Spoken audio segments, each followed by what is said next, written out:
Hey everyone, I'm Megyn Kelly. Welcome to the Megyn Kelly Show and happy Monday. Oh, there's a lot to get to today. Thank you for being with us.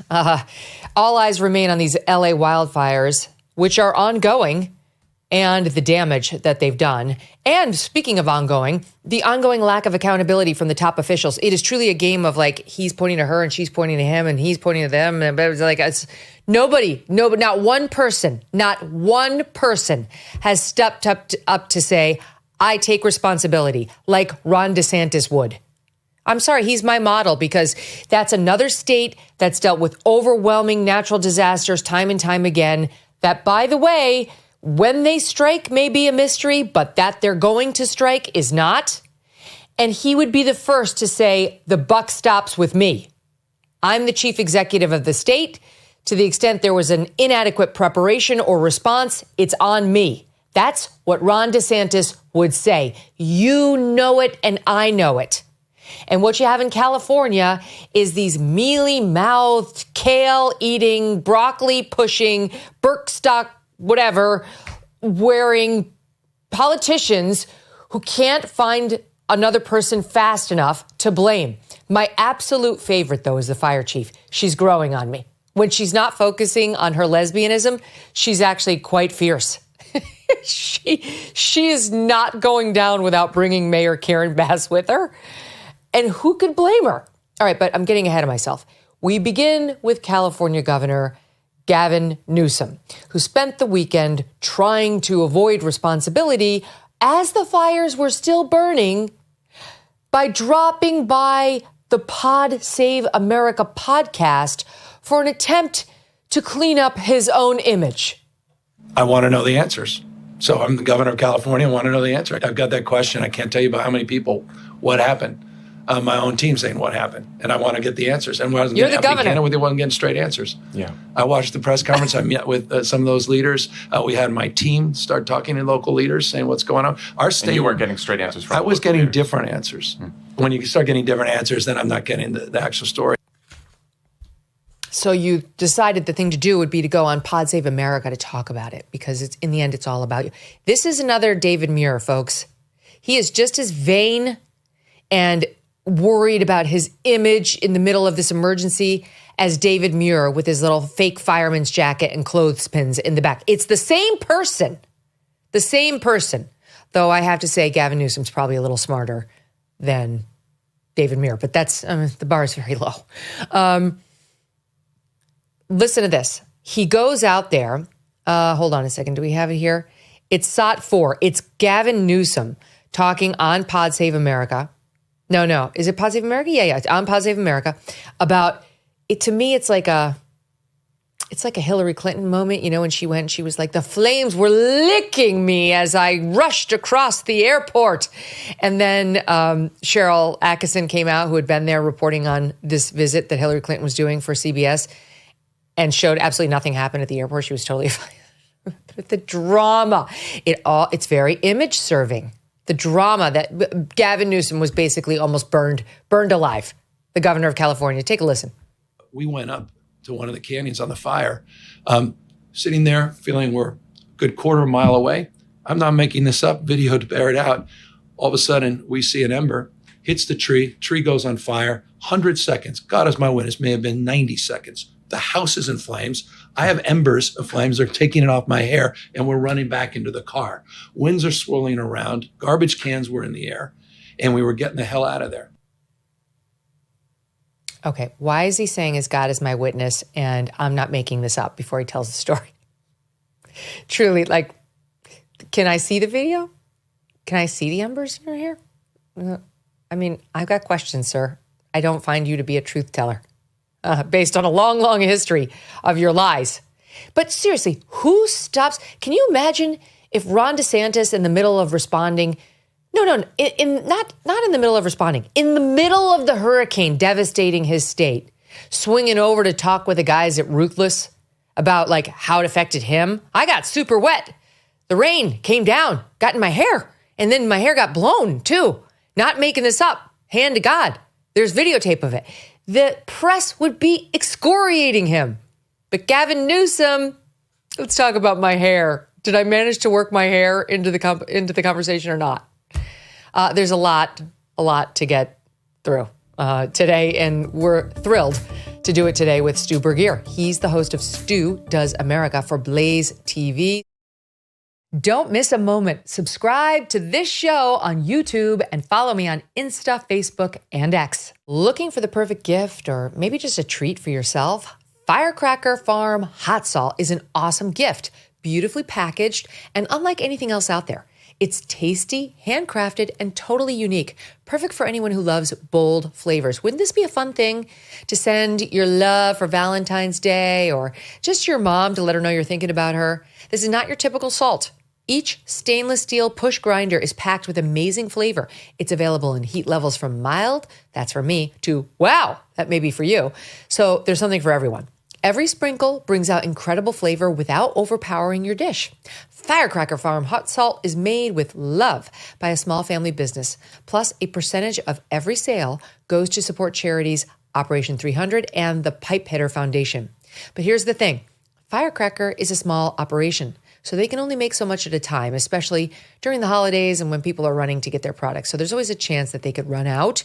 You don't want to take that chance. Get it while you can. It's the perfect gift, but don't wait too long or you might miss out, and you shouldn't because it's awesome. Firecracker Farm Hot Salt. Handcrafted, flavorful, and unforgettable. Get yours today at firecracker.farm. Stu, welcome back. Hey, Megyn, how are you? Great. So the important thing is, how is his hair? Did it or did it not have embers in it? And you tell me what the answer is to my question about what the press would be doing to Ron DeSantis if he swung by the Ruthless podcast in the middle of the hurricane. The fires are still burning. There's zero purpose in going on Pod Save America other than to burnish his own image. And of course, that's all he cares about, right? That's why he tells this harrowing story of the embers landing in his hair, which we know has to be false, because if an ember hit his hair with the amount of product he has in it, it would set the entire shoreline on fire. Makes no sense. This can't possibly be a true story from Gavin Newsom. But that is all Gavin Newsom cares about, is his image. He's immediately gone into this defensive mode where he's trying to blame everybody else as if he had nothing to do with the idea of having water to put out fires, and as if that was a strange concept. Like, who could have possibly known that a fire could happen? Who could possibly know that the Santa Ana winds would come back? Who could possibly know that we might need water if those two things combine? And that's one of the things when you talk about DeSantis, you know, he wouldn't be interested in that. I mean, I think one of the things that's interesting about DeSantis nationally is a lot of people have this idea that he is always involved in culture war issues. And he does care about those things, right? He does care about wokeness. He does care about righting those wrongs. And that's good, in my view. But really the reason why he was so popular, this all happened before COVID. He was really popular.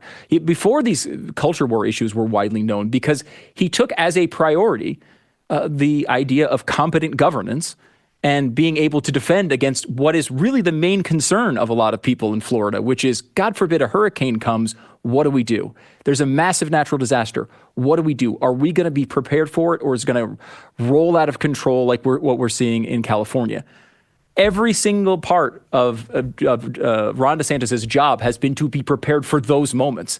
The people of Florida who are residents there, even if they hate his politics on other issues, know he does that stuff well and are willing to put him back in office, whether they agree with him on wokeness or not, because he's doing the types of things that are baseline requirements of any competent person.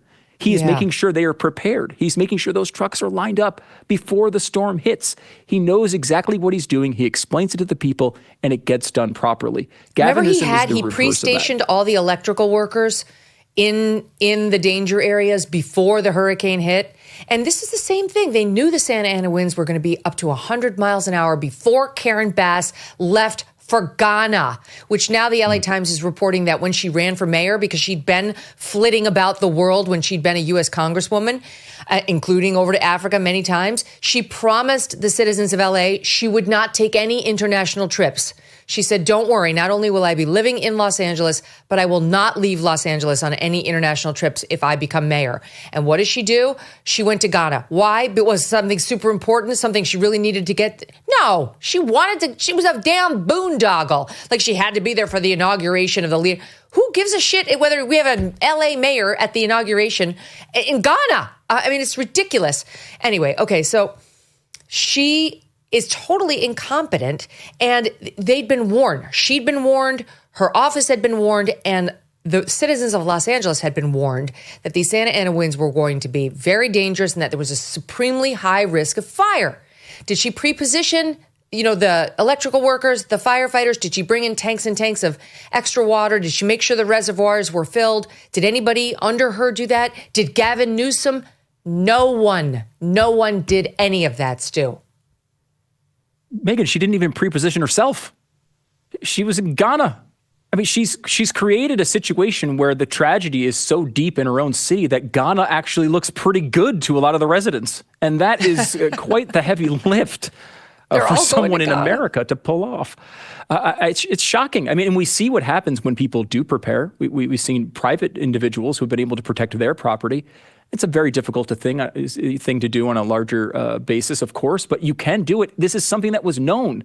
And that's the biggest issue here, is that every explanation for what has occurred points to these politicians, every single one of them, with the exception of climate change.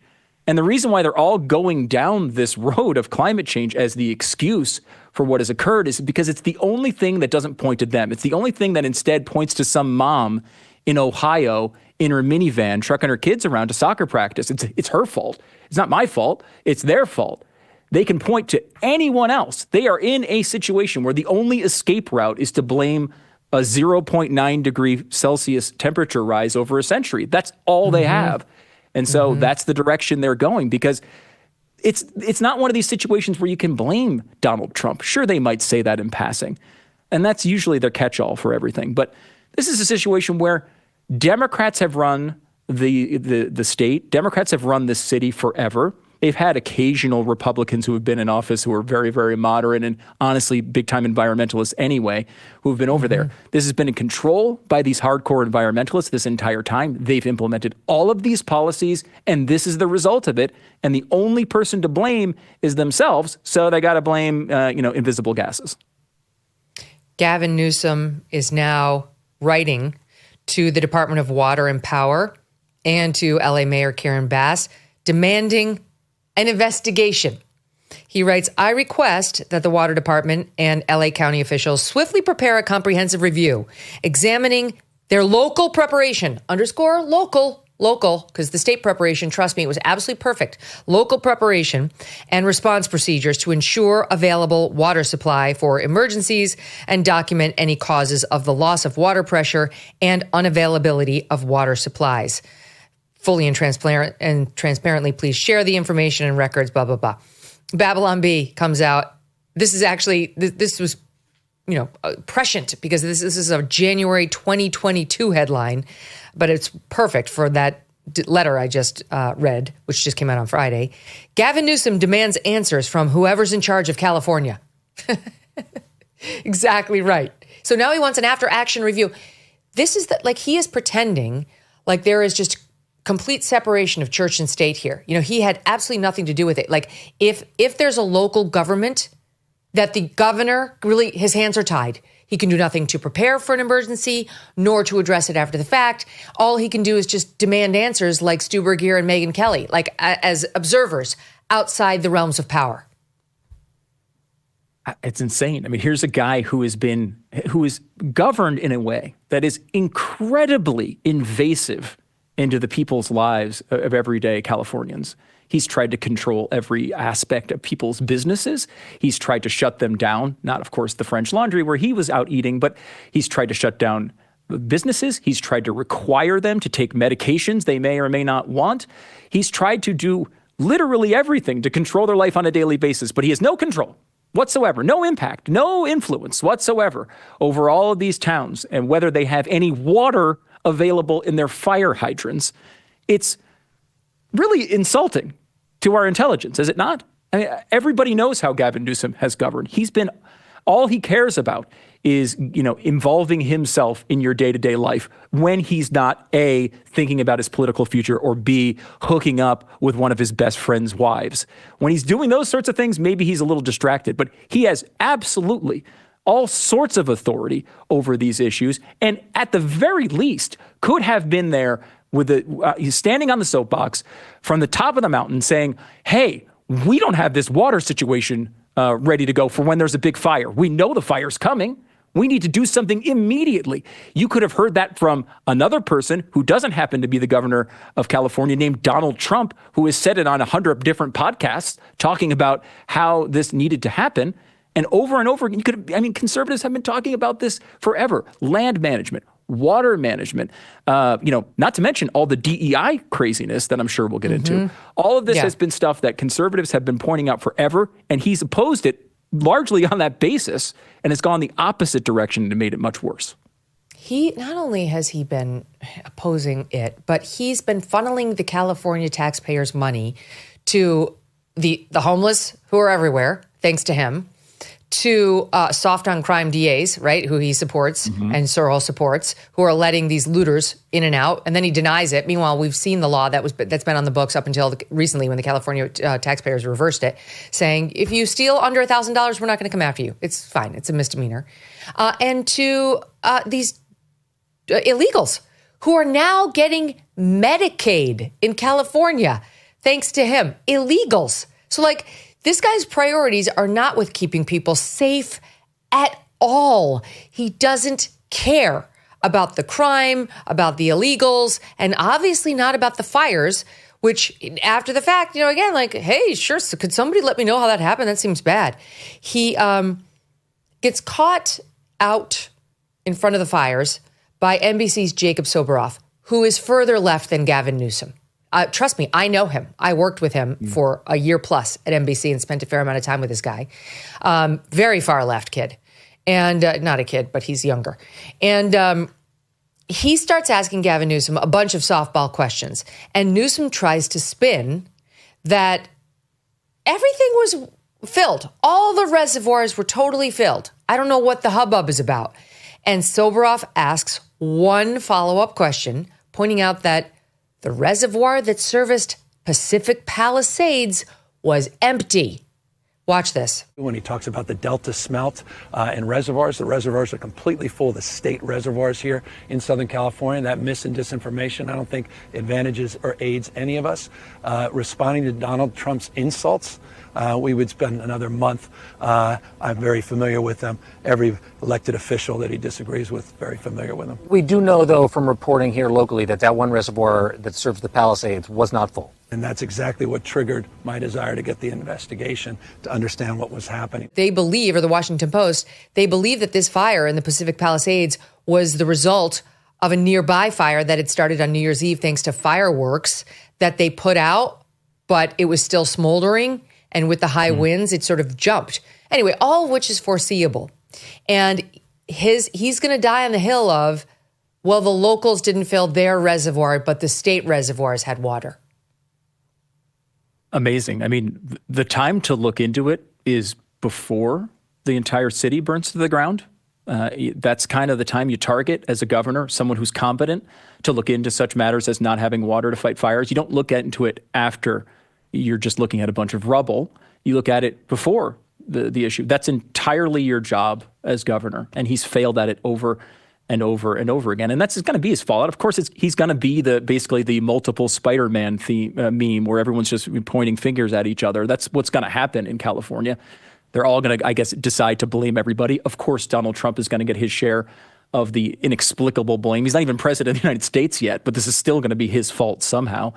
That's all out there. And this is something that, as you point out, someone like Ron DeSantis doesn't do. They look at this stuff in advance and try to fix it before it happens. And Gavin Newsom has had multiple issues like this. I mean, if you go back to even his handling of COVID, which was horrid and horrific, but one of the first things he did when he got into office, and this is covered in a Michael Lewis book, not a conservative author by any means, but they had an infectious disease expert who was running their health department for the state government. But the problem with her was she was white and blonde. And Gavin Newsom wanted a person of color in that role and hired someone who had absolutely no idea what they were doing whatsoever. This is not me talking about this. Again, this is a liberal author who describes this story in detail. And like, I'm sure I wouldn't have agreed with everything that an infectious disease expert would have recommended for COVID either. I probably would have my problems with it. But the idea that you would put someone in an important position like that before COVID, not knowing that it was coming, just putting someone in there who looked the way that you wanted them to look, going all out DEI with the lives of Californians, instead of picking someone who was already on staff and already lined up for the job, who was an infectious disease expert because she was white and blonde. This sort of stuff has been foundational to Gavin Newsom and the way he has run the state of California, and people shouldn't forget it. This is his fault. This is his fault. It's Karen Bass's fault, and he needs to be held responsible for it. Now you've got the media, including CNN's fact checker, air quotes, Daniel Dale, trying to tell us that there was no shortage of water in LA. I mean, we know that the reservoir that serviced the area that burned to the ground was empty. But he's like, there's absolutely no problem with shortage of water in the LA area. Listen to this moron. There is no shortage of water in the Los Angeles area. The reservoirs are at or above historical levels. The water is there. Now, we have seen high-profile issues in one part of the city, Pacific Palisades, where some hydrants were dry or did not have a lot of water. But that was not because there was not enough water in the region. That was because of technical, logistical, infrastructure issues. Infrastructure issues. Okay, the LA Times on Friday, a Department of Water official acknowledged that the reservoir's absence, the one we're talking about for Palisades, likely contributed to some diminished pressure and dry hydrants in upper regions of the Palisades. The reservoir's absence, meaning look at this empty reservoir that serviced Pacific Palisades, that it contributed to the diminished pressure and the dry hydrants. So how do you figure that there's no shortage of water in the LA area, Daniel Dale, and that this empty reservoir had no effect? Who died and made you fire chief or Department of Water investigator? He knows nothing, this guy. All he knows how to do is run cover for Democrats. They go on in the LA Times, to your point about Michael Lewis, this is no conservative publication. This is not the Wall Street Journal or the New York Post. They write, citing a former, that quote I read you was from a current DWP official. Now they go to a former general manager, a guy named Martin Adams. Had the reservoir been operable, it would have extended water pressure in the Palisades. It would have. Of course, because they ran out of water pressure in the upper parts of the Palisades once the lower parts of the Palisades were in trouble. And by the way, Janice, the woman who runs the Department of Waterworks, came out and admitted all this already, Daniel Dale. In any event, Daniel Dale, I fact-checked you and you failed. You failed the fact-check. And honestly, it would help you a lot if you would just stop, if you just check your political agenda when actually looking into things, because we've heard the water chief talk about this. She was out there the day after talking about how the low pressure prevented them from getting water in the upper regions of the Palisades. And then none of the officials denied that there was no water in the reservoir that was supposed to be servicing those hydrants. That was indeed a big problem for the firefighters. It wasn't just the fact that there's shitty infrastructure. It was the absence of water to draw from in the first place. In any event, you won't hear that on CNN. You know why. All right, stand by. We're going to take a quick break and we'll come right back with Stu Burguiere and more coverage of what's happening in LA and what's happening tomorrow morning beginning at 9:30, which is Pete Hegseth and Pam Bondi face the beginning of their confirmation hearings and what the Democrats are now threatening when it comes to Pete. Are you ready to make better sleep your New Year's resolution? Let me tell you about Cozy Earth. Their sheets made with 100% premium viscose from bamboo are incredibly soft, breathable, and get even softer with every wash. Good sleep is essential to your routine, gives you the energy to tackle your day and feel your best. Cozy Earth also prioritizes quality and care with a 100-night sleep trial. You try their sheets out, for up to 100 nights. And if you do not love them, they let you return them for a full refund. Who else does that? And for cozy nights and relaxed mornings, their bamboo pajama set is another must-have. It's soft, breathable, and sleeps cooler than cotton, keeping you perfectly comfortable. A better year starts with better sleep. Wrap yourself in Cozy Earth. Visit cozyearth.com/Megyn. Use my exclusive code Megyn, MEGYN, for up to 40% off your order. That's cozyearth.com/Megyn. And if you get a post-purchase survey, tell them you heard about Cozy Earth from the Megyn Kelly Show. This is becoming a thing, right? So you've got Daniel Dale of CNN saying there was absolutely no water shortage. It's not a thing. And then Elon Musk, God love him, because he's getting the Starlink satellite feed up so that people can have service out there. He's doing a lot, as he always does in these tragedies, to help people. And he goes out there and he's become sort of a citizen journalist with his, iPhone, going out there trying to film. He did it in Israel after 10/7. Now he's in LA with some of the firefighters. And the problem he has in talking to some of these firefighters is it's not a high likelihood that the firefighters on cam with Elon Musk and being seen by their bosses and by LA Mayor Karen Bass and by everybody are going to throw anybody above them under the bus. So at the end of their 13-minute exchange, the following thing happened. Watch. Like along the, correct me if I'm wrong, in Malibu along the coast, there was no shortage of water. In the Palisades, there was a shortage of water at a certain point. Or is that not accurate? Well, we were flowing just an amount of water that the system couldn't overbear. That we're just overbearing, just because of how much water these firefighters were utilizing. Okay. All right. Okay, so we were flowing an amount of water that the system couldn't hold. So he doesn't point to the reservoir and he doesn't talk about the empty hydrants. He says, given the amount of water that we were throwing through this urban system was too much for the system. And in his defense, the waterworks woman, Janice Quinones, did say after the fire that an urban system cannot handle the amount of firefighting that we were doing. Normally, they would throw in helicopters with water, but they couldn't given the winds, all right? So ultimately what they did was they got tankers of water to come and sort of serve as backup, but too late, too little, too late, right? Again, a failure of planning. In any event, no acknowledgement by the firefighter, and who knows whether he even understood about the reservoir that was empty that services Palisades.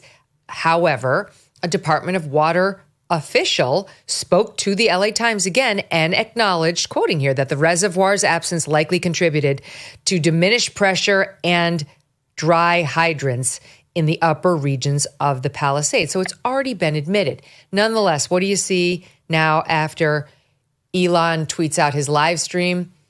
Gavin Newsom's like, his lies have been exposed. Exposed. And then he's like, oh yeah, by the way, I want a full report on why that reservoir was empty, right? So it's like trying to have it both ways. It's a lie that we were out of water, but we were out of water and I want a full report because it was definitely not my fault. It was the locals. And then you've got the local firefighters being like, oh, the diminished pressure. So no one in Los Angeles should expect clear and honest answers because they all lead back to government incompetence and refusal to take responsibility, Stu. Yeah, you're totally right. And of course, that's why they keep going to climate change, right? I mean, we could talk about there not being any water available in Los Angeles. But I did some deep research, which is looking at a map of Los Angeles. And there's this giant body of water right there called the Pacific Ocean, which there's tons and tons of water right there. The question is whether it's distributed to the correct places. You need to have it in the right place to be able to put out the fires. And that's the thing we're criticizing. It's not a lack of water. Of course, they have water. They've had lots of rain. They have these reservoirs for a reason. The fact that they weren't full, look, this is a real stress. We can't downplay that. We can't say that this is an easy thing to deal with. These fires, even when you're incredibly prepared, they're still very difficult to deal with. And when you have hundreds of homes burning down and having damage to all the connections between them, you're going to have issues with water pressure. But that's secondary to what you can do. I don't think anyone's sitting here and saying, hey, you should have been able to stop this fire completely. I don't think anyone's saying that, hey, you need to be able to control the winds of Santa Ana. We're not the ones that are constantly saying we can control the weather to the 10th of the degree. That's them. I think there are going to be natural disasters, and sometimes they will do real damage. The question is, how much of this is the fault, of the government, and how much of it could have been prevented? When you talk about climate change, you might be talking. Maybe it is. I mean, I haven't seen much evidence of this, but maybe it is a little bit drier. Maybe there is a slight around the fringes difference when it comes to climate change. We're talking about less than 1 degree Celsius over a century, but maybe it did something. However, that's not the main story. If the main story is it burns 998 homes instead of 1,000, we're not celebrating that. We want this to be a situation that's under control. And at the very least, the people who are there risking their lives, standing there with their fire trucks outside of these homes, watching the flames with the hoses in hand and nothing coming out of that. That is the type of thing that is inexcusable. Yeah. Why weren't the tankers that we eventually saw in these neighborhoods pre-positioned so that there'd never be a situation in which those in the upper hills of the Palisades would run out of water, as we saw reported by firefighters left and right, which the media also tried to tell us was not true, but then had to admit because the firefighters were coming out and saying it. Like the gaslighting that the city of Los Angeles is going through must be infuriating for those who are looking at their houses in ashes right now. Just as an update, as of today, the latest count is 24 dead. Cadaver dogs are now being brought in to locate human remains. They expect that number to go up. 12,300 structures have burned. That Palisades fire is only 13% contained. The Eaton fire, which is one of the other ones, 27% contained. And so they're still in danger out there. I want to get to what the fire chief now is saying. This woman who, she's a lesbian. She wants you to know she's a lesbian. Yay, she's a lesbian in the first line of her fire chief bio. And she hired 2 other lesbians to work for her right under. Okay, great. Anyway, she is now potentially going to get fired. The Daily Mail had a report out at 4 p.m. on Friday saying she'd been fired. And then they had to update it saying, actually, it didn't go as planned. She went into the meeting with the mayor expecting to get fired. Somehow something happened in that room, they say, that led to her not getting fired. I don't know. But this woman, she knows how to fight fires, and she's doing it now on the air. And she is like, bitch, I'm not going down alone to the LA mayor. It's been pretty extraordinary to watch this woman, Crowley, fight back and tell us all, I've been trying to warn these morons that we needed more resources and that we were not in a position to do what we needed to be able to do. Her fire department got caught $17 million by this mayor in the last year's budget, but that's not all. So let me give you number 1, where she spoke to Fox LA on Friday, Hot 7. Did the city of Los Angeles fail you and your department and our city? It's my job to stand up as a chief and exactly say, justifiably, what the fire department needs to operate to meet the demands of the community. Did they fail you? That is our job, and I tell you, that's why I'm here. So let's get us what we need so our firefighters can do their jobs. Did they fail you? Yes. Oh, boy. Shots fired. Okay, then she goes over to Jake Tapper's show on CNN on Friday, and listen to this. Let me be clear. The $17 million budget cut and the elimination of our civilian positions like our mechanics did and has and will continue to severely impact our ability to repair our apparatus. So with that, we have over 100 fire apparatus out of service. And having these apparatus in the proper amount of mechanics would have helped. And so it did absolutely negatively impact. By the way, she went on. Like, that was not the only, like, she's unloading now, Stu. So good luck to Daniel Dale and Gavin Newsom and Karen Bass, who all just want to run cover for the Democratic leadership. Yeah, it's funny how diversity was their most important thing, but as soon as it's going to be beneficial to them to blame a lesbian firefighter, they're going to be blaming her. I'm sure. It's true. It's really fascinating how that switches around. The DEI doesn't last all the way to accountability. I'm glad to see her out there talking like this, and like it's funny because I think this kind of shows where conservatives come from on these DEI issues. If she's actually like the best firefighter for the job, fantastic. Be great. I don't care. Like whoever it is, whatever skin color they have, whatever genitals they have, whichever genitals they like, whatever it is, I don't care. I want the fires put out. And I think it's really important that you have somebody who's at least stepping up publicly now and doing this while this is going on. I will say, I think we need to think a little deeper than that when it comes to what they can do. If you're having to be in this position and you know your state is letting you down now, don't wait until half of your city is ash before you start saying these things. Call them out publicly beforehand. Let people know. It might cost you your job. It's possible. But you could be saving thousands of lives, hundreds of lives. We don't know. You said that number is 24. As you said, Megyn, that number's going up. And it's going up by a lot. And I can't even imagine where it's going to end. It's a terrifying thought. So if you can get out in front of this, if you're in one of these positions, you know these things. I might not know this. Megyn Kelly might not know this because we can't follow the inner workings of every police fire department around the country. But if you make us aware of it, we can talk about it and maybe draw attention to it before these tragedies happen. I mean, just to give people an idea of scale, Manhattan is 14,000 acres. In LA, at least 17,000 acres have been burned to the ground, have been eliminated. They're gone. It's truly, it is shocking. I heard somebody saying it looks like Mars. Like it looks like the surface of Mars now, just burned embers. Think about it. An area bigger than the island of Manhattan. Think of if New York were just eliminated. It looks, forgive me, but it looks like a nuclear bomb hit the region and is just gone. Just a huge swath of one of our most beautiful cities is gone. So all these politicians are done. They don't appear to know it, but Mayor Bass, your career's over. You're probably going to be recalled and kicked out of office. There's a change.com petition with over 100,000 signatures. She's going. I don't know if she knows that. Gavin Newsom, same. You're effed. Stop telling us about the embers in your hair. It's over for you, my friend. I'm sorry, but your political career ended last week. Again, he's pretending like he doesn't know it. I'm here to tell you, you're done.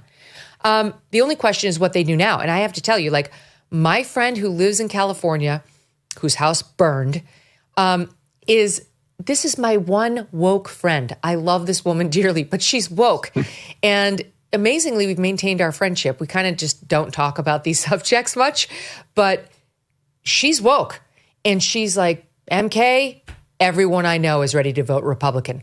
She's like, everyone I know, all of her woke friends, all of her Dem friends, she was like, we're all talking about how soon we can get Republican leadership into these offices. I mean, that is saying something.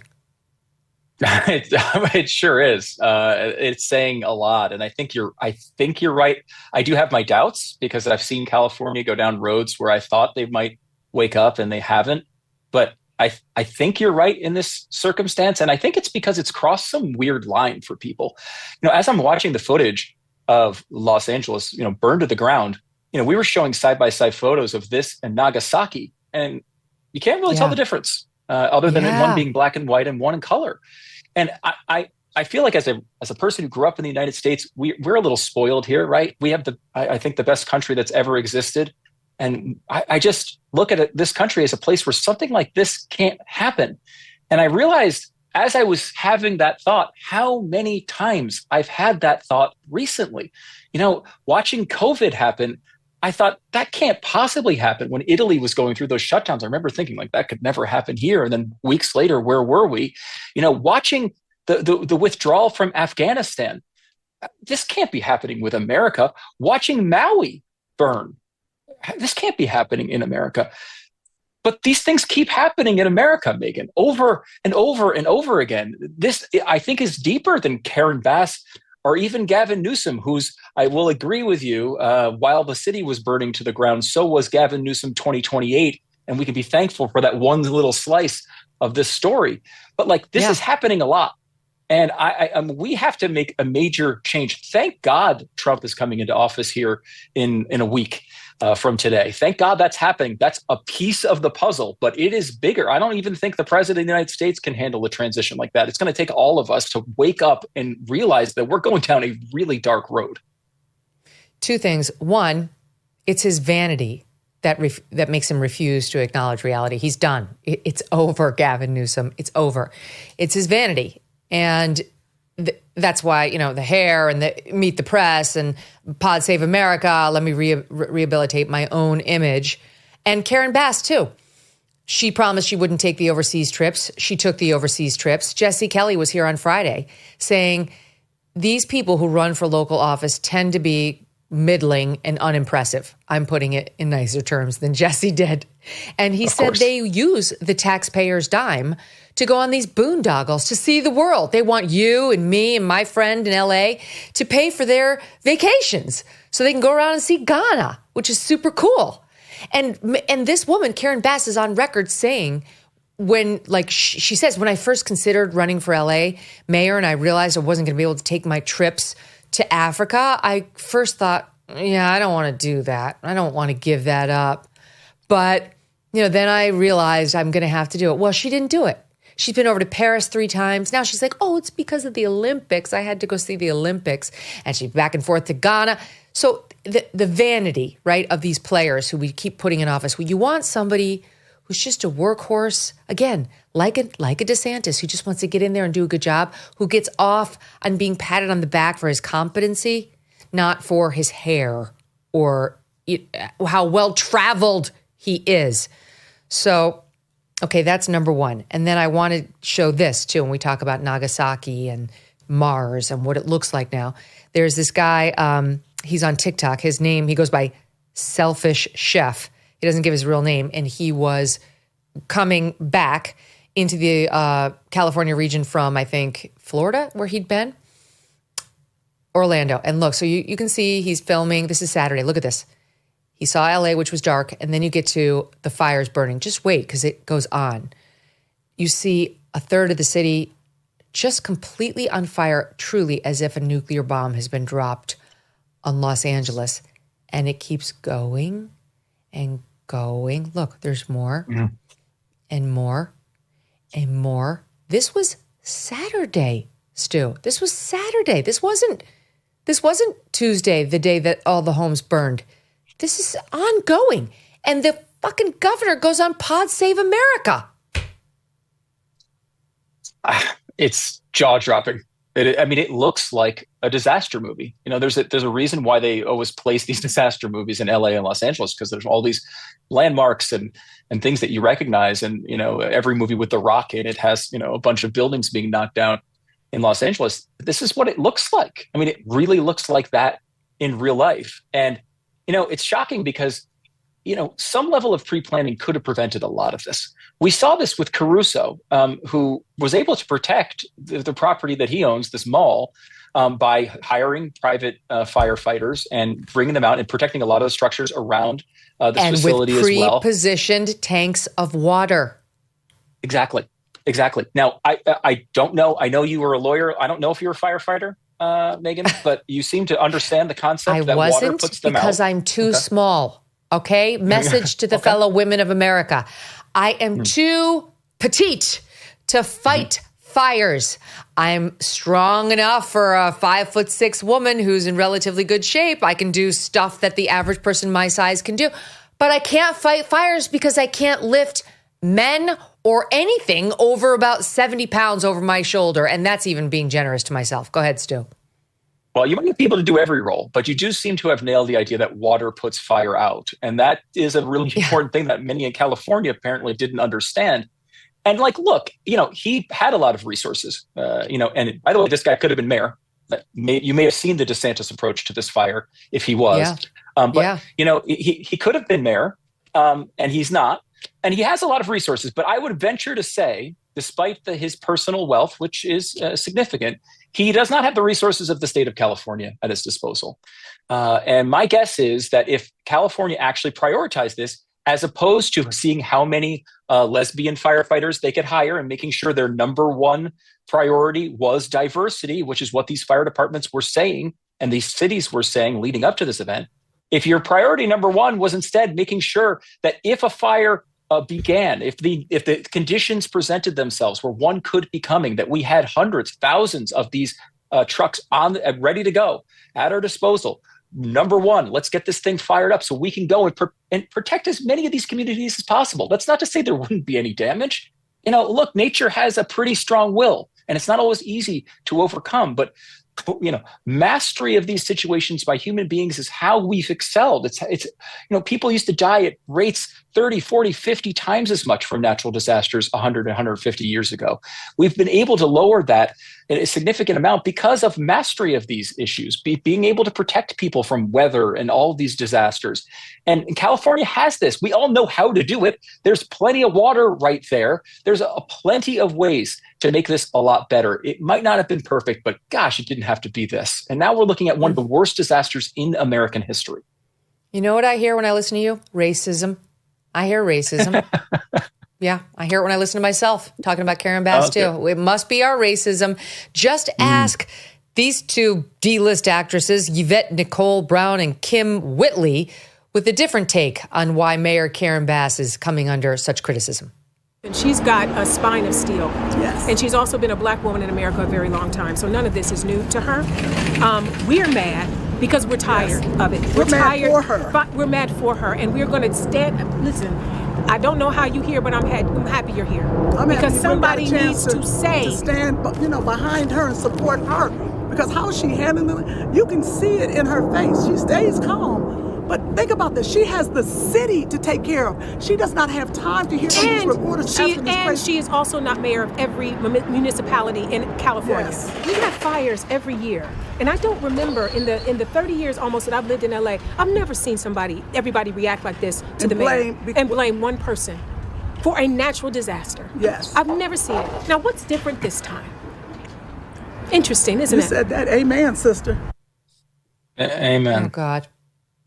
Stu.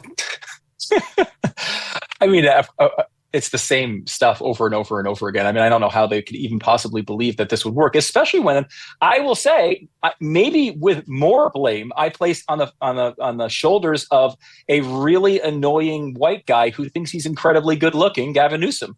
I mean, I put this centrally on his shoulders. That? I don't know what that is. I seem to be blaming people for their competence level, not their skin color, which is the way you're supposed to do it. Though she does seem terrible at this job. And, look, part of your job in the leadership She directed position, people to URL who wanted help finding resources. She's too dumb to be the mayor. She's very, very dumb. And I will say, it makes sense that she was on the short list to become vice president under Joe Biden. I mean, Yes. California incompetence and stupidity seems to be a prerequisite to be considered for that job. And I don't know if it would have been better or worse if she got that job. Maybe the people of Los Angeles are wishing that she did. That's what's incredible. Think about it. Kamala Harris was a DEI hire, 100% for vice president. Karen Bass almost got the job. She's even dumber than Kamala. That's obvious.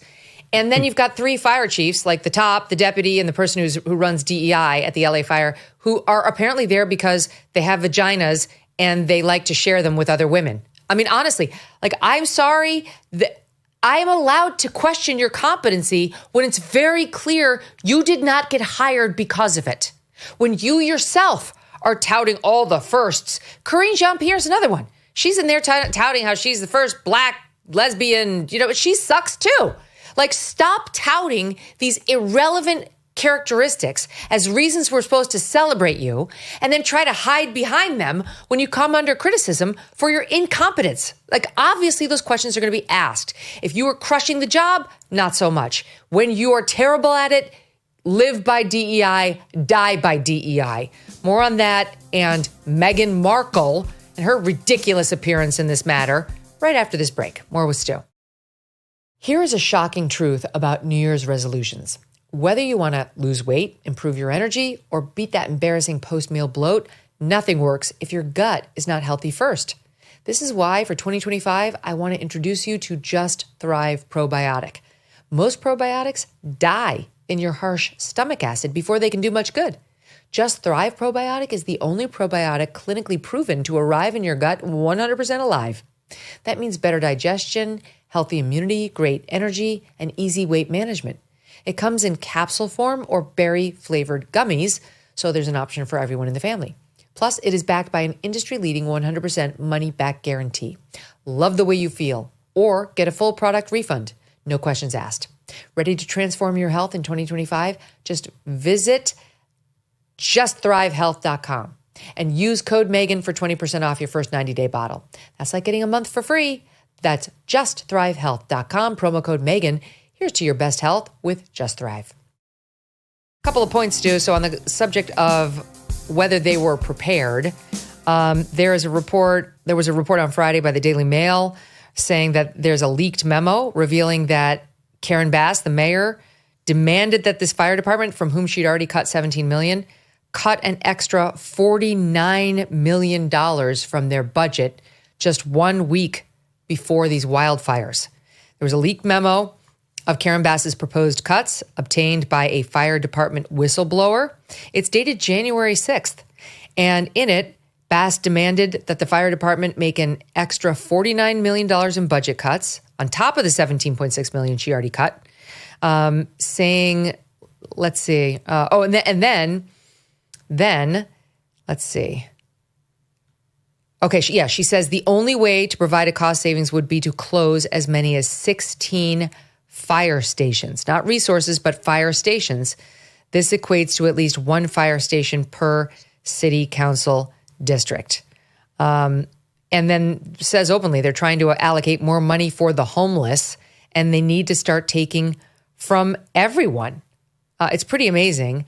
Then you've got the Free Beacon with a report that 2 months before these blazes, the LA fire chief, this woman Crowley, said she needed more firefighters, that they didn't have enough. And on November 18th, she asked them for more, saying the fire department has not grown in decades despite significant population growth, saying we are not able to meet the challenges of this city right now. We need more firefighters. So you got Karen Bass saying you need another $50 million cut from you. And the fire chief saying, actually, what we need is more money and more firefighters. We're not equal to the task right now. And of course, that's not what happened.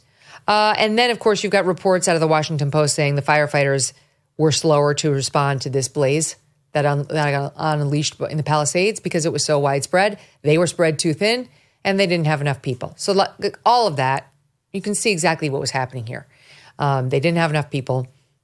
She did try to say something about it. It wasn't listened to, and Karen Bass was not prioritizing public health. Now, back to the DEI point.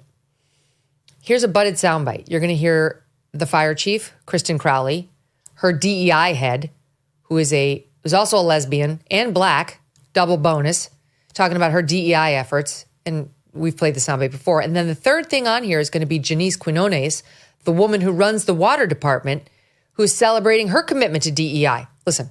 Our Diversity, Equity, and Inclusion Bureau, now we actually have the staff to do the work when it comes to doing a deep dive. 18 portraits of the LA City Fire Department's chiefs hang, a long, proud tradition at a 136-year-old agency. But I've also noticed that nobody ever looked like me. I'm super inspired. She took time out of her already busy schedule to tell us about her vision for the department's future, one that includes a 3-year strategic plan to increase diversity. People ask me, well, what number are you looking for? I say, I'm not looking for a number. It's never enough. You want to see somebody that responds to your house, your emergency, whether it's a medical call or a fire call, that looks like you. It's been really important for the DWP to put an equity lens on everything. Yes.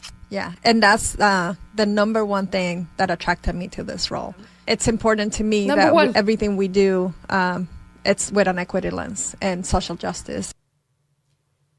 Equity and social justice. I'm sorry, Stu, but I think they should all be fired. They should all be fired. Anytime you spent, fire chief, worrying about this, making sure you have the staff for DEI, and so proud that you amassed the staff for that while you're short firefighters, you should be fired. Your black lesbian DEI chief, that's a position that is unnecessary. And if she says, I want a firefighter coming to rescue me who looks like me, she is dead wrong. Dead wrong. I want someone who looks like The Rock to come in and rescue me. And then the last one, DEI is her number one priority, social justice and equity. No wonder they didn't have water. Yeah, right. That's exactly it. I mean, if you're especially when you're saying it that way, it's one thing to say, okay, like, we want to make sure that we're giving everyone an equal chance. Of course, that's the appropriate way to look at anyone who comes in for any job. But to say it's your number one priority just shows that you don't care about your customers. If you're a business saying that, if you're saying our number one thing is equity and diversity, well, what about the hamburgers you're making? Shouldn't that be the number one thing? And when it comes to something like this, which is serious, it's life and death, your number one idea maybe should have been how to get water to the areas that might need it in case of a fire, and maybe have some backup systems and pre-planning done to go against that. And the fact that is their number one priority is terrifying. And that statement about, I find it insulting in so many ways, this idea that when someone comes to rescue for a fire, they need to look like you. First of all, no people in America think that. I don't know anyone. I've never met anyone in my entire life, black, white, Asian, Hispanic, anybody, who's ever thought that way, that they want their doctor to look like them because they can't get good care if they don't look like them, or a firefighter or a police officer. That's not the way that's supposed to work. You want someone to come in and do the job competently. You want merit to play into the decision as to how they got that job. You don't want skin color or genitals to be the factor there. And secondarily, the part of this that's so crazy is when they say, hey, we want someone who looks like the residents to come rescue them.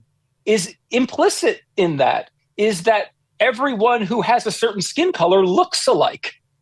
I got news for you. I happen to be a white guy, and a lot of WWE wrestlers are also white guys. You can tell the difference between us. We don't look the same at all.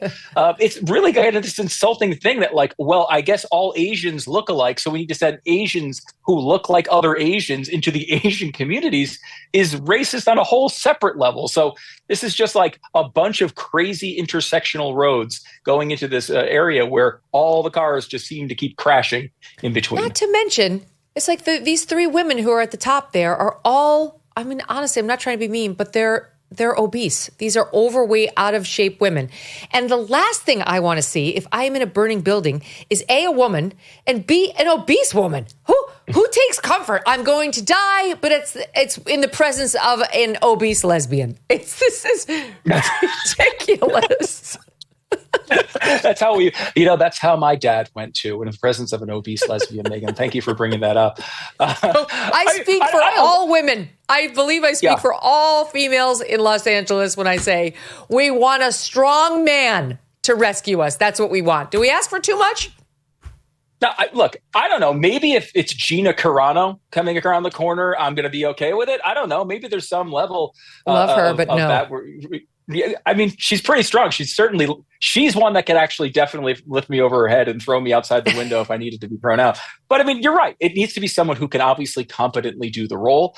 That is overwhelmingly going to be males. It just is, especially when you think about some of the people being rescued are big fat guys like me. So you need somebody who's really strong to be able to grab them and carry them outside because, this is just realities. It's the realities we've been talking about forever when it comes to sports. If they're so intent on getting women into the ranks of the fire department, why can't we get the so-called trans women? Let's get the fake women who want to invade our sports and redirect them to the fire department. That would be a great place for you to break barriers as a, quote, woman in the firefighting realm, where you still have all of your male advantage because you've become a, quote, woman post-puberty. Everybody wins. You know what? Nobel Peace Prize to Megyn Kelly for that idea. I think you've won it. I think you nailed it. You've solved all of our problems. Right this way, Leah Thomas. We got good news and bad news. You can no longer swim with the ladies, but you can firefight with the best of them. Okay. Meghan and Harry, these absolute cretins, decide to inject themselves into the devastation in Los Angeles for one reason: to get their faces back on camera and to improve their image. They want people to think well of them, so they decide, what they really need? Us. What they need is us. And honestly, Stu, you go there, you don't make a mention, no, you don't get caught on camera, nobody knows what you did. That maybe that's one thing, although with these two, no. But no, they made sure that they got on camera. They made sure that their names got in the press. And that's That was the name of the game. First of all, I got one other thing. When you're actually a member of the royal family, Harry and the British population like answers to you, sort of, they're your subjects. Maybe they do need to see you during times of tragedy. You're in America now, and we don't give a shit about you. You're not our fucking prince. You'll never be king. We hate your wife. Stay at home in your $29 million mansion, all right? Stop getting off on the trauma porn of real suffering in Los Angeles. It's ridiculous. It's offensive. And don't take my word for it. Go and follow the X feed of our friend Justine Bateman, who just went off on these, what did she call them? Disaster opportunists, which is exactly right. Disaster tourists. I'm going to have to now withdraw that Nobel Peace Prize I earlier offered you after your words on poor Megyn. By the way, Corinne Jean-Pierre would tell you it's Nobel. It's the Nobel Peace Prize. The Nobel Prize. The Nobel Prize. The Nobel Prize. And I mean, look, you might say that she's not sacrificing for this, Megyn, but she is delaying her Netflix series for this. This is, I mean, she's really invested in really caring about this. I don't know. Maybe she does care. I do think at the end of the day, she doesn't. The priorities. The Queen seem to be was dying. Her face on camera. The Queen's husband was dying, and she went on Oprah and suggested one or both of them are raging racists. She couldn't have cared less. She doesn't care about anyone other than herself, and I include Harry in that. She cares about her image. That's why she's there. That's why she's writing positive messages on bananas to sex workers, which just happens to be on camera. If you want to help the people of Los Angeles, and I know that millions of Americans around the country right now are doing exactly this, you can make a donation. You can participate in GoFundMes. There are all sorts of groups that will help you. You don't have to fly there and inject yourself right in the heart of it on camera where you know you'll become the story. She did the same thing after Uvalde. She flew down there and made sure she got on camera when kids had just died at the hands of a shooter. This is a pattern for her. It's not about charity. It's about her image. Yeah, I cannot disagree with one part of that. And that's sad because there's no, I mean, think of the emptiness of that life, Megyn. Like if that's your job to go around and just think about your image 24 hours a day. I mean, she doesn't even have acting anymore. She's actually picked a profession that somehow is like more conceited and more self-indulgent than acting, which is quite the trick she's been able to pull off. Very difficult to do. But, she's now doing this, with its constant focus of media attention on her in this weird idea that she's got these like mythical villains that she seems to be fighting all the time. People trying to thwart her, her meteoric rise throughout the world. And it's like, I don't know what she's doing. It doesn't seem like she has her priorities straight in any way. And, I mean, look, if she could raise a bunch of money, which she could, and donate it to these people, that would be great. But her going down there and doing something on the ground does absolutely nothing for anybody except get cameras on her. Why doesn't she give him the proceeds of that Netflix deal? Why doesn't she give him some huge donation from her? She got $150 million from Netflix and Spotify, and that's what led Bill Simmons to call them grifters because they did nothing over at Spotify. Now she still takes the Netflix check. You know why she can't air her special? Because it's all about her Martha Stewart type reinvention in her huge mansion, even though it's not her mansion, it's a rented mansion, trying to make herself into like Queen of Montecito and sell us jams and breads and a lifestyle that she's curating. It would be a bit tone deaf for her to release this steps from the ashes, including of her neighbors in LA, her dead neighbors and their community that's been absolutely leveled, people who don't have her $150 million. She can't release it. And Netflix, you release it now at your own peril. That thing needs to wait a year minimum before it hits the airwaves. Otherwise, you'll have people like me all over you for being disgustingly insensitive. All right, we have to move on because there's a couple things we have to hit. So tomorrow we have the Pete Hegseth. Oh yeah, that's can you imagine that? I would give anything to see her just literally everybody in the world would watch that. Tell her that she was going on another show and then she walks in and the interview starts. Any amount of money for that to happen. Please make it happen somehow. Okay. You know what? We could do pay-per-view and we could donate the proceeds to those suffering in LA. She should totally do it. It would raise tens and tens of millions. Pete Hegseth, the hearing begins tomorrow at 9:30. And the news headline is that the top Democrats are whining that they have not received the FBI report on Pete, which they historically don't receive. Historically, this is only provided to the chairman of the committee, Senate Armed Services, who got it, along with the ranking member, the top Dem, who got it. They don't get to keep it, but they get briefed on it. But all these lower losers are like, why don't we have it? Because you're not the chair and you're not the ranking member. Sorry. Go talk to the ranking member if you want to know what was in it. And you've got Dick Blumenthal, who's from my now adopted home state, Connecticut, saying there is damning information that won't even be in the FBI report. This is from the New York Times. He says, Democrats on the committee believe that there are additional allegations that should appear in the pages of the FBI background check to inform their questioning.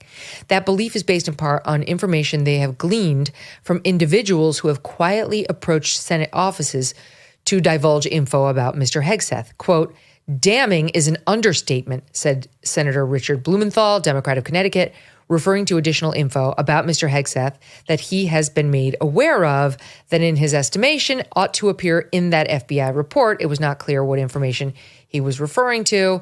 So he's trying to generate a bunch of negative headlines about Pete, and I guess has some sort of big surprise potentially for Pete tomorrow based on some rando who came to him and somehow not the FBI. What do you make of it? I mean, this seems to be their pattern every single time, doesn't it? They've always got some secret thing. I don't know if they got this one from Fusion GPS or not. There's always some secret revelation that's coming around the corner that's going to convince people to not go for someone related to typically Donald Trump. I mean, that's usually where this ends up. You know, I mean, I heard your show, several weeks ago when you were going through the stuff that's gone on in Pete Hegseth's personal life. And you talked to him, I know, at length about it. And he has had his issues there. I think they're going to try to dredge all that stuff up, and they're going to try to bring it into, try to go even further on that front. They're going to, I'm sure they can come up with their nameless accusers. This has been something that it's worn well for the Democrats over the years. I don't think it works with the American people anymore. And part of the reason I think it doesn't work is because of what we were just talking about when it comes to DEI and the way that this stuff plays out. For so long, the left has done and worked really, really hard to take the idea of merit out of the process of hiring someone. And is Pete Hegseth the best man for the job? Well, I mean, that's something that they can determine in these hearings and try to come up with it. Donald Trump thinks he is. He won the election. He should have, within certain guidelines, the rights to pick who he wants. But coming to this and trying to pick apart not his ability to do this job, but his actions taken with a particular girlfriend. If it's not a crime, and that's a totally different line to me. If that is, of course, true, if there's evidence of that, that's a different line. But if this comes down to what it usually is, which is some faceless person saying something that he did that was wrong, that they can kind of try to manipulate into making him look like the worst person on earth, just to make sure that Donald Trump doesn't get who he wants, because they want to delay him. They want to delay his agenda. They want to push it down the line because they look at this timeline, I think, in a somewhat devious but rational way, which is you've got 4 years as president. 2 years into it, you've got an election, which means those last 2 years may be very difficult to get anything done. That second year of the 4-year term is an election year. And a lot of these wormy Republicans who are in purple districts are not going to want to do much of anything. So you've got 1 year to kill here. And the longer you can draw out things like Pete Hegseth and who knows who else, I'm sure many of his other nominees, they'll do the same thing too. The longer you can draw that out, the shorter the window is for him to actually get anything done. And what they want to do is slam the brakes on all the things that he's doing to undo the terror they've unleashed on the American people over the past 4 years. Mm-hmm. So I think they'll go to any lengths. We saw this with Brett Kavanaugh. They will go to any lengths to destroy somebody. So that raises an interesting question, which is, do the Democrats trot out that alleged rape accuser who complained that he allegedly raped her back in 2017, which led to no charges because the local authorities were not satisfied there was actually a case there. So do they trot her out, Christine Blasey Ford style, tomorrow to kick things off with a bang? I certainly believe they want to. The question is, of course, I mean, she did come up with, they did settle that case, right? So theoretically, she shouldn't come out, at least if she's standing by that agreement. We all know how that stuff works. No, but he said she can. He said, go ahead. The agreement's off. So go ahead. Yep. But she hasn't come out. And she hasn't come out. I mean, look, I imagine that this is the type of thing she doesn't necessarily want to revisit publicly. You went through the details of it. Then why did her friend leak the memo to the Trump transition team? Her friend. Yeah. There is no friend on earth who would leak a memo to the Trump transition team that you had allegedly been raped by his DOD nominee without your permission. To me, it's very clear this woman greenlit this report, probably again because of the husband, who is very dug in on the he raped her narrative, which is much better for him than my wife slept with Pete Hegseth down the hall while I was asleep in our hotel room with our 2 minor children. But I don't know. So far, the woman, she made a splash, or somebody on her behalf made a splash with the Trump transition team saying, here's a memo, read this. But since then, nothing. And they've been threatened by Pete's lawyers. Defamation's still a thing. Like, you come out and repeat these defamatory allegations, we're ready. So we'll see. I mean, there's a lot at stake tomorrow, and that'll be the big question for me. Did the Democrats actually put her on, and does this woman have the nerve to say publicly what she said behind closed doors? Yeah, if I remember right, too, with Blasey Ford, there was a period where we didn't know who she was. And then we eventually got her name, but didn't expect her to speak publicly. And then it kept escalating and Democrats kept calling it out. And then there was sort of a splashy announcement of her coming to testify on this situation. So I would not be surprised if they follow that same playbook. I just don't know if it works anymore. I mean, I don't know. Maybe I'm being overly optimistic here, but I do feel like people are starting to look at this stuff from a different lens of the believe all women standard that never made any sense. And I heard that primarily from women who know other women and know you should not believe all women. Everyone knows somebody who's lied, whether they're man or a woman. Women are human beings. They lie, they exaggerate, they tell stories that sound good to their husbands when the other story doesn't sound very good to their husband. I don't know if that's the case. I wasn't there, but reading the materials, looking at all of them, seeing the evidence that we do have, I have a really strong lean that did not go down in the way that it was that the accusation sounded at the beginning of it. And Absolutely. At the end of the day, who wants to be questioned on that stuff? Who wants to be questioned on every little detail?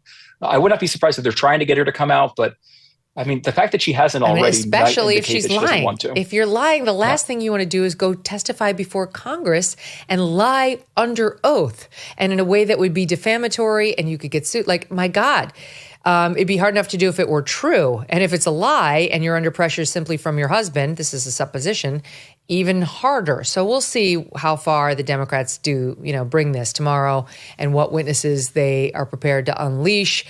We will have full coverage of all of that, rest assured. And then we have to see what happens with Pam Bondi too, because while we have every assumption she'll get through relatively easily, there are many on the left who are saber rattling now because she defended some of Trump's election claims. And they're like, we can't have an election denier as the attorney general. So it's not going to be all that pleasant for her either. And it'll be fascinating to watch just how hard they go. Stu Burguiere, a pleasure, my friend. Thanks for being here. Thanks so much for having me, Megyn. It was great. All right. Coming up next, we've got Ilya Shapiro. You remember Ilya, who got completely screwed over by Georgetown Law. Remember, because he sent out that tweet about so-called lesser black woman when he was saying the obvious best choice for the U.S. Supreme Court. It was some Indian jurist who he was backing. And he was saying instead, because Biden has said we're going to get a black woman no matter what, that he thought it would be a lesser than because he thought the best person was this Indian guy. In any event, they ruined his career as a result of that tweet. Ruined it. And now he's out with a book, which is written like the Washington Examiner says it reads like a thriller. And it's true. Like, I do kind of believe, having been through something similar, only when you've been subjected to the most disgusting cancel culture mob do you find like the fierce power to really put their terrible behavior in perspective? And Ilya does just that and shines a light on what's happening at our law schools with the out of control DEI. I mean, these law schools, they would love what that fire chief said and what her third in command said and what that Janice Quinone said. And all those law students are what we call future lawyers and future judges and, God forbid, even future Supreme Court justices. We take a look underneath that curtain next. Some therapists say that debt can make people feel desperate and helpless. I mean, we don't need a therapist to tell us that. That's obviously true. It can ruin your sleep. It can creep into your relationships. It can wreck your happiness. But there are ways to get help. You don't have to just sit and suffer alone and in silence. Let me tell you about Done With Debt. They have aggressive new strategies to end your debt fast. Done With Debt stands between you and your harassing bill collectors. They tirelessly negotiate to slash balances, eliminate interest, and stop the crushing penalties, all without loans or bankruptcy. Done With Debt has one goal: to wipe out your debt for good. Before you make another payment, consider a visit to donewithdebt.com. Speak with one of their strategists for free and tell them I sent you. But you do need to hurry because some debt solutions are time sensitive and you don't want to miss out. Go to donewithdebt.com. That's donewithdebt.com. Back in 2022, we told you the story of how Ilya Shapiro, very respected lawyer and public commentator, was about to start a new prestigious job as the executive director of the Georgetown Center for the Constitution. That was before a woke mob demanded he lose the job before he even began it. He was immediately suspended, and Georgetown conducted a 4-month investigation into a single tweet, the one that I just referenced. The university lifted the suspension on the technicality that Ilya was not yet an employee at Georgetown when he posted. And Ilya joined us on this show in June of 2022 to discuss the emotional toll of the whole ordeal. I felt sick to my stomach. And especially come around noontime when the dean issued his statement, I thought, okay, I'm going to get fired. I was transitioning jobs from Cato to Georgetown. How can I provide for my family? I have 2 little boys who are 4 and 6. This is horrific. I've blown up my life. It was honestly, Megyn, probably the second worst day of my life. The worst being when my mom passed when I was in college. Oh, these disgusting people. But that was not the end of the story. Just days later, Ilya resigned, saying the atmosphere at Georgetown made it untenable for him to do his job, even though they were like, we'll see, we'll kind of tolerate you, under strict conditions, he can start here. Well, he is back here today, stronger than ever. He has a new job as the director of constitutional studies at the Manhattan Institute, which we love. Read City Journal. It is the best publication. And he's out this week with a new book called Lawless, The Miseducation of America's Elites. Oh, it's like shoot it into my veins. It's about the illiberal takeover of American law schools and its dire consequences on free speech, civil discourse, and much, much more. Ilya, welcome back, and thank you for writing this. Great to be back, Megyn. And of course, you played that clip. You were a central part of the denouement of that whole saga. And I'm glad to be back stronger, as you said. They tried to cancel me. They tried to ruin my career. And I turned it around on them. I thought I knew what I was getting into, and I thought I knew about the problems in higher ed and law school specifically. But looking at this stuff, using my so-called lived experience as a jumping off point, you can see the failures in ideology, bureaucracy, and leadership. We're not in a good state. I just want to show people the amount of hysterics over your one tweet, which you wound up saying, okay, it was poorly worded, but the principle stands. We should not be choosing Supreme Court justices based on their lady parts and their skin color. And this led to such affected upset at Georgetown Law School and elsewhere. But I mean, it was truly performative. And these are the 2 clips that I asked my team for because I remember them. First, the students who were protesting you, in quotes, wanted reparations because they missed lunch, I think it was. Here it is, SOT 37. In terms of coming back to this reparation thing, because this is great, but we have to do so much work to catch up for all this stuff that we missed. All I'm saying is, I don't know if it's a couple dinners or lunches or something. But that would help us because I can't go home for lunch now because I need to study. I have to make up for this class that I lost. So it's little things like that. It doesn't have to be something that takes a year to figure out. It's like we know our Black students or whatever group is hurting, and we're going to give them things today, whether it's snacks, whether it's counseling, whether it's whatever. But the part of that trust is to see an immediate reaction to what we are saying. But food will be great. We have food on the way. All right. She wants reparations in the form of free food. And crying rooms, Megyn. Wait, we have that. Rooms. That's the second one, SOT 38. Really, really hard to walk out of class or a meeting in tears. And you should always have a place on campus where you can go and feel like you're not then also under people's eyes and observation. Maybe you don't want to answer a question of what's going on or what's wrong. And if you're finding that you're not getting the person you want to talk to or not getting a space that you need, reach out to me anytime, and we will find you space. So you've got to call the dean to say, I need to cry. I can't have anybody looking at me. And he will find you space as opposed to educating law students. And you saw the masks, by the way. This is 2022. This whole investigation, so-called, was conducted via Zoom because I never even had talked to the dean since in person because if we had gotten together, we would have had to all been masked, given the COVID hysteria, which I talk a little bit about in the book as a symptom of the failed leadership. And Megyn, look, these deans, you saw two of them there in those clips, they're generally not woke radicals. They're generally not social justice warriors. They're spineless cowards. They're bureaucrats who try to climb the greasy pole, and that means placating this illiberal mob. It's a kind of a cascade of failures in higher education. It's called Lawless, The Miseducation of America's Elites by Ilya Shapiro. You can get it right now. It's on sale officially beginning January 14th, but let's support Ilya and get the advance, because that helps drive up his numbers, and we want to force him onto the New York Times bestseller list. That'll really get their goat. So you start digging into, maybe it's not just Georgetown Law School that's lost its ever-loving mind. Perhaps this is a real problem because it wasn't just at Georgetown we've seen this terrible behavior. Who could forget this one? This is SOT 39, and I remind the audience we covered this. This is out at Stanford Law School, where the Associate Dean for DEI tried lecturing Fifth Circuit Court of Appeals Judge Kyle Duncan back in March of 2023, just to give you a flavor for how widespread the craziness is that Ilya started to dig into. Watch this, SOT 39. I'm uncomfortable because this event is tearing at the fabric of this community that I care about and I'm here to support. And I don't know, and I have to ask myself, and I'm not a cynic to ask this, is the juice worth the squeeze? Is this worth it? It isn't a setup. But for many people in this law school who work here, who study here, and who live here, your advocacy, your opinions from the bench land as absolute disenfranchisement of their rights and does land.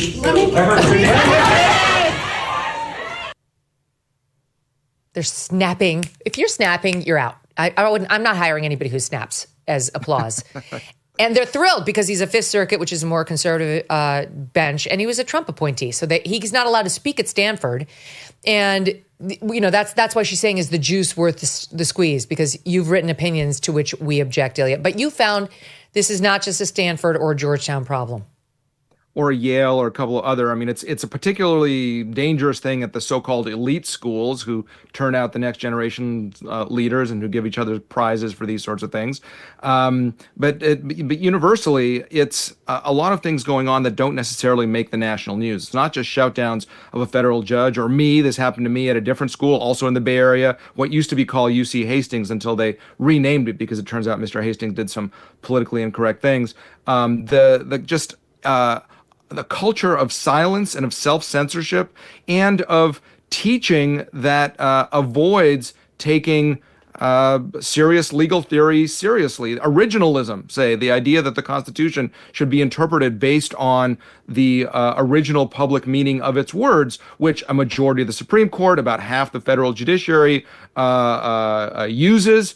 just to do their basic jobs. They don't have to agree with it. They should teach it. And at best, you have kind of snide remarks about how it's inappropriate and why would anyone think this way. We have broken systems of education. That's really more activism on the teaching and the faculty front, but also on the bureaucratic front. So we have now in most places, including law schools, more non-teaching staff than faculty. I don't know what all of these bureaucrats are doing. Well, actually, I do. They're orientating and training and imbuing a culture where, well, there's no such thing as objective truth, and one's rights and freedoms depend on where you are in some sort of privilege hierarchy or intersectional matrix. All this mumbo jumbo that is directly contrary to the structure of the law. They're basically saying, you students in law school, what you're learning, all of these systems and structures and institutions are illegitimate. You need to question them and turn them down. I mean, this is a huge disservice to our nation.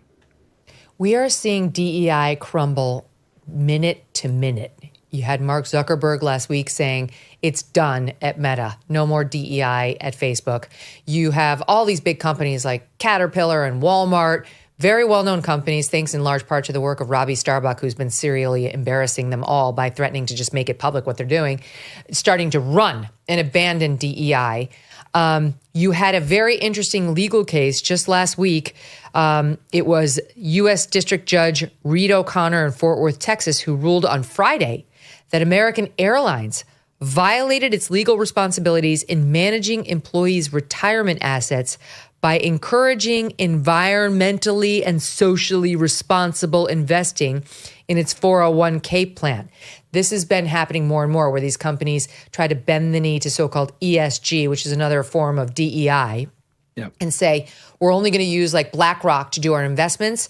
And BlackRock prioritizes companies that'll get little pats on the back from the DEI crowd instead of prioritizing making money. And now we have a federal district court ruling saying, you violated the law. You have a legal responsibility to these retirees to make money, not to make yourselves feel like so-called good people. My point is, it's starting to crumble, Ilya, but not at the law schools. Right. I'm optimistic, cautiously optimistic in society writ large. Like Brett Kavanaugh, I live on the sunrise side of the mountain as kind of normal people realize these excesses and what's going on. And there are market forces, after all, in the corporate world. But in academia, it's different. And the left hand doesn't know what the far left hand is doing. There are, 0.05% non-progressive professors. That's why I was so threatening that I was going to be joining the Georgetown faculty. I would have increased the number of non-progressives from 2 to 3 out of 150. And that's why we need external forces, exogenous shocks, employers, state legislatures, abolishing these bureaucracies in state schools, trustees and donors, as we've seen since October 7th, and the disastrous testimony of the university presidents, putting pressure on these schools, saying, look, you are getting big black eyes for your handling of these things, for not enforcing your own rules. Because I tell you what, Megyn, this is not rocket science. We don't need, higher education institutions don't need to go out and theorize a whole new way of how to deal with disruption, or what is the meaning of free speech, or how to promote open inquiry, civil discourse. This is all established.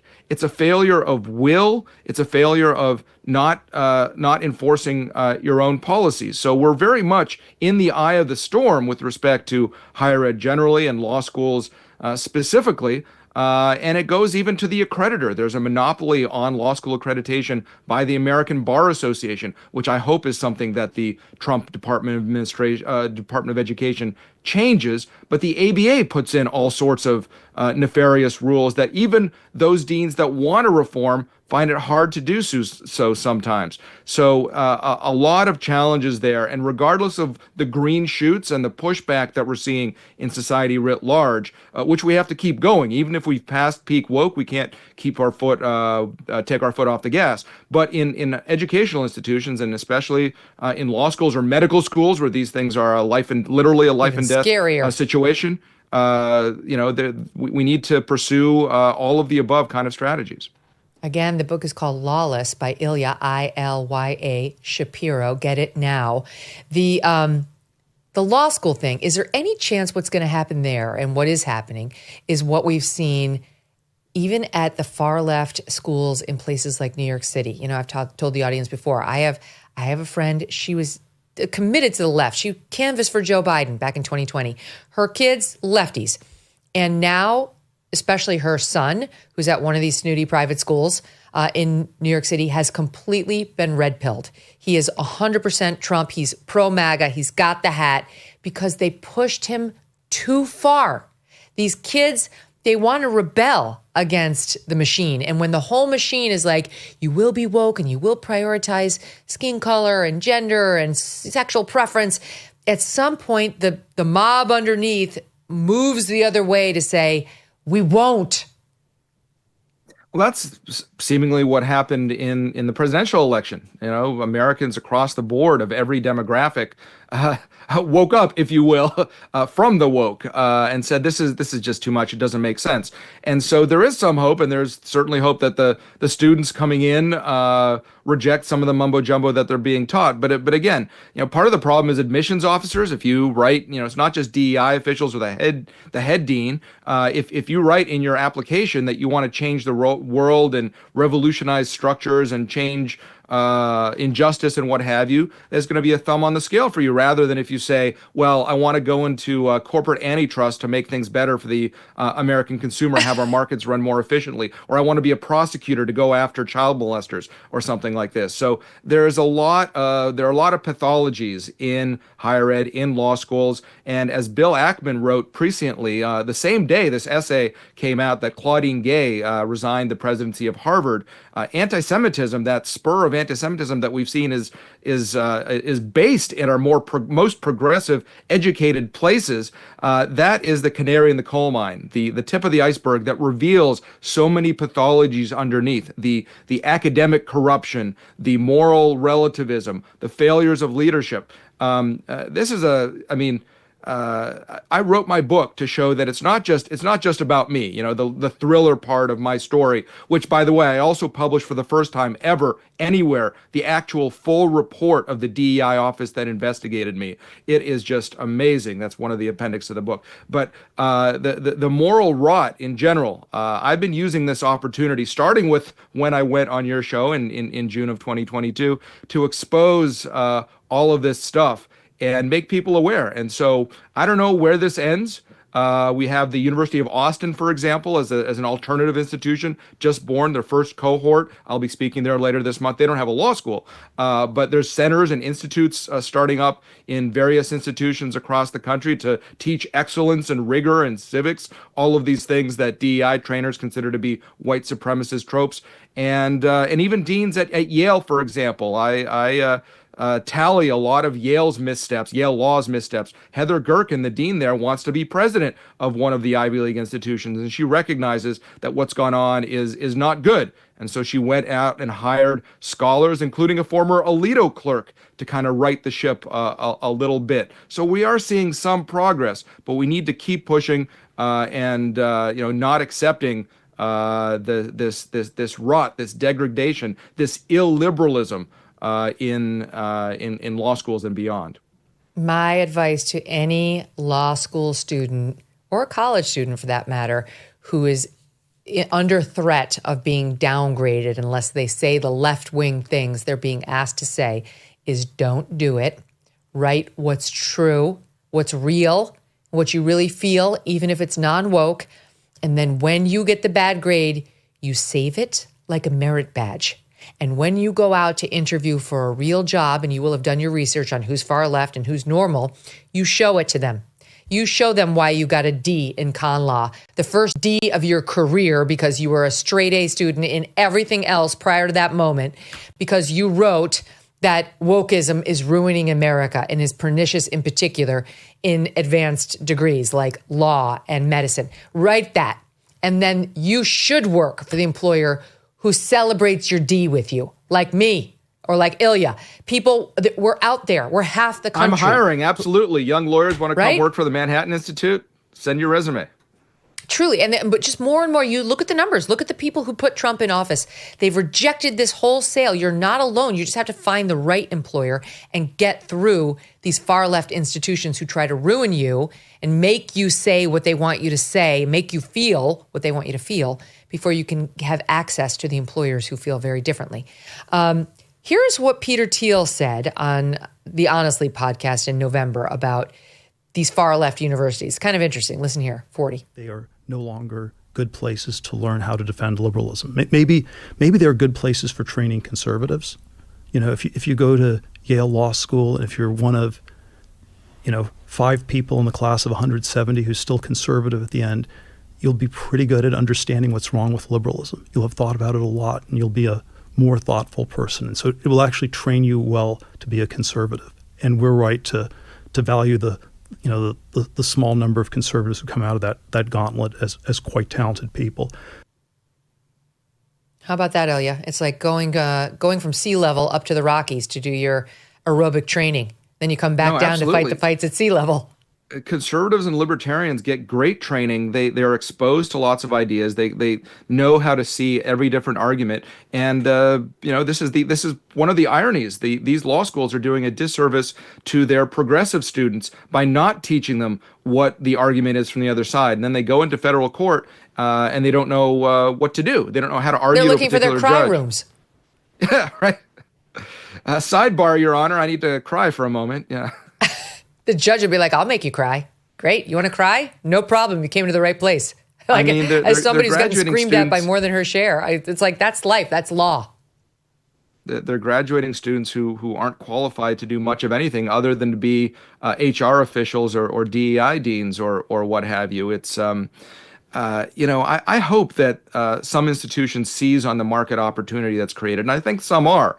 For example, University of Chicago, University of Virginia are generally better, their law schools, on these metrics than Yale and Stanford, for example. Or Georgetown is particularly bad. Harvard, Harvard is an institution writ large. FIRE, the Foundation for Individual Rights and Expression, recently gave them a 0 for the second consecutive year for their free speech. But anyway, there are gradations. And so a talented entrepreneurial dean or other educational leader who doesn't have to be conservative or MAGA or anything else, but just doing their job, trying to attract higher quality faculty and students and donors, just by not being crazy, can capitalize in this moment. And we see bits of that here and there. Again, the book is called Lawless, The Miseducation of America's Elites by Ilya Shapiro. I got to ask you this, Ilya. So there's a couple of things in the news that I'm going to take advantage of your expertise to talk about. It just came out that the Jack Smith report, even though Jack Smith has now officially resigned his position as special prosecutor, is going to come out about Trump. That even Judge Aileen Cannon down there in Florida has cleared the way for a piece of it to come out. Trump thinks this is nonsense. He's like, the guy was never properly appointed. The court ruled that. Judge Aileen Cannon ruled that. So why should people have access to this? Do you think that makes any sense? Judge Cannon generally had a thoughtful approach to the litigation. So if she sees that it's justified to release parts of it, I haven't started to study the legal issues as closely as she has. I'm sure she has some reason to do so.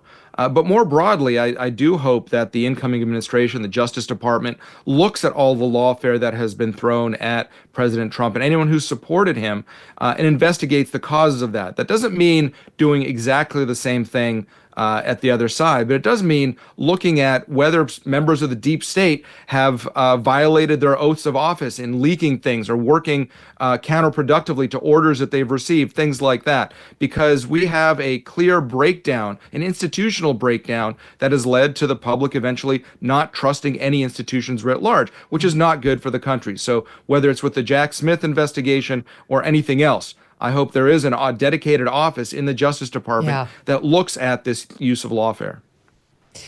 My hope is that we get our hands on the Jack Smith internal memos, but my belief is that they've all been burned. There will be no record of them when Team Trump takes over. Ilya Shapiro, thank you for being here. Again, the book is Lawless, The Miseducation of America's Elites. We're back tomorrow with full coverage of what they do to Pete Hegseth. Don't miss this show.